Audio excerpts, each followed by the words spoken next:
le Christ, bonjour et bienvenue à cette méditation en ce mercredi.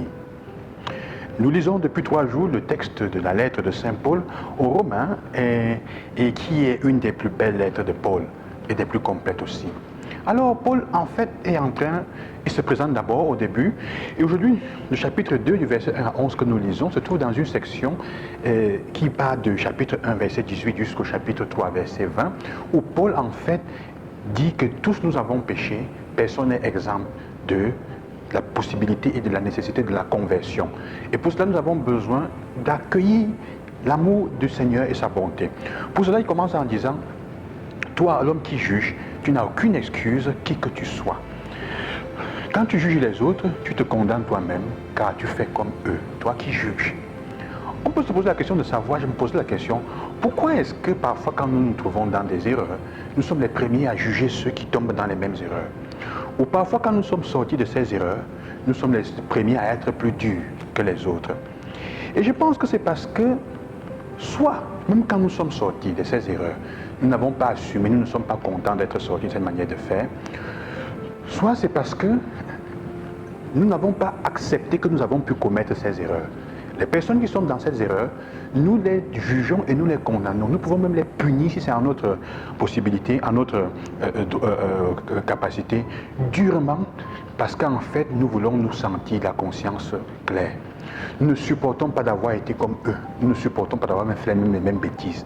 Parfois, nous sommes encore même dedans, mais nous n'acceptons pas la conversion.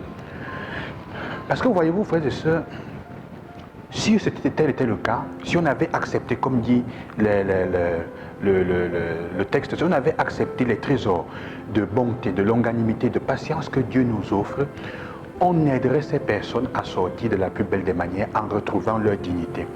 Mais parfois nous sommes les premiers qui partageons, qui propageons, qui annonçons d'ailleurs, tu vois, tel a fait ça, tel est comme ça. Et qu'est-ce qu'on fait? On fait ce que Jésus dit aux scribes dans l'évangile. On loue des fardeaux de poids gros, on met sur leur dos qu'on ne peut pas les aider à porter. Or, le texte nous dit aussi, de la première lecture, Dieu nous rendra à chacun selon ses œuvres. Quelles sont tes œuvres? Sont-elles de bonté, de grâce, de joie, d'aide à l'autre ou de jugement condamnant? Tout, possiblement. Lier le fardeau sur le dos des autres, en fait, c'est ça. Tu es dans un lieu de service. Tu arrives en retard comme les autres, ou beaucoup d'autres choses.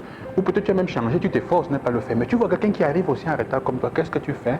Tu le charges devant le patron ou dans celui qui est son responsable, au point où cette personne après ne supporte même pas les conséquences de ce qu'on va lui donner. Au lieu de t'approcher pour l'aider à sortir de cela, comme dit le texte, comme dit l'évangile, il y a beaucoup de choses que nous faisons, frères et sœurs. Nous lions des fardeaux, vous pesant, on met sur le dos des autres, de nos enfants, de nos frères et sœurs. On continue à demander aux gens des choses qu'ils ne peuvent pas être, qu'ils ne peuvent pas faire. On les met en difficulté exprès en sachant qu'ils vont tomber et on ne les aide pas. On voit quelqu'un, on te tend un piège pour voir tu vas tomber et on s'assoit pour se moquer de toi. On lit des fardeaux légers. Parfois, il faut se demander si ce que tu es en train de faire à l'autre, tu es en train de mettre sur le dos de l'autre, est-ce qu'elle sera capable de le supporter? Surtout si tu y es passé. Quand on y est passé et qu'on se comporte de cette façon et qu'on dit s'être converti, être sorti, en fait c'est faux. Parce qu'on n'a pas accueilli la miséricorde de Dieu. Ceux qui accueillent le pardon de Dieu aident les autres à sortir des situations dans lesquelles je me trouvais déjà. Pourquoi? Parce qu'elle est capable de la comprendre. Même si je ne suis pas exactement dedans, si j'ai souffert de certaines choses et j'ai été pardonné, je suis sorti de ça, aimé, je dois les offrir aux autres. Quand je critique quelqu'un, quand je pue les autres, quand je les écrase alors que je suis passé par ces choses, par cette dimension et que je dis avoir été pardonné, ça veut dire que je n'ai pas reçu le pardon de Dieu et je ne me suis pas pardonné encore à moi-même. Je continue à me juger durement et je dois punir l'autre pour que me sentir bien dans ma tête. Que le Seigneur vraiment, frères et sœurs, nous donne la grâce de la conversion. Il est temps de se convertir. Nous devons nous convertir pour sortir de cette dimension où nous pensons que juger l'autre, le condamner, nous rend meilleurs et nous fait nous sentir mieux. Que Dieu vous accompagne, qu'il vous bénisse, lui qui est toujours là, lui qui est magnanime et qui nous offre des trésors de bonté, à ne pas lier les fardeaux, nous aide à ne pas lier les fardeaux et à les mettre sur des autres sans les aider à les porter. Bonne journée, que Dieu vous bénisse.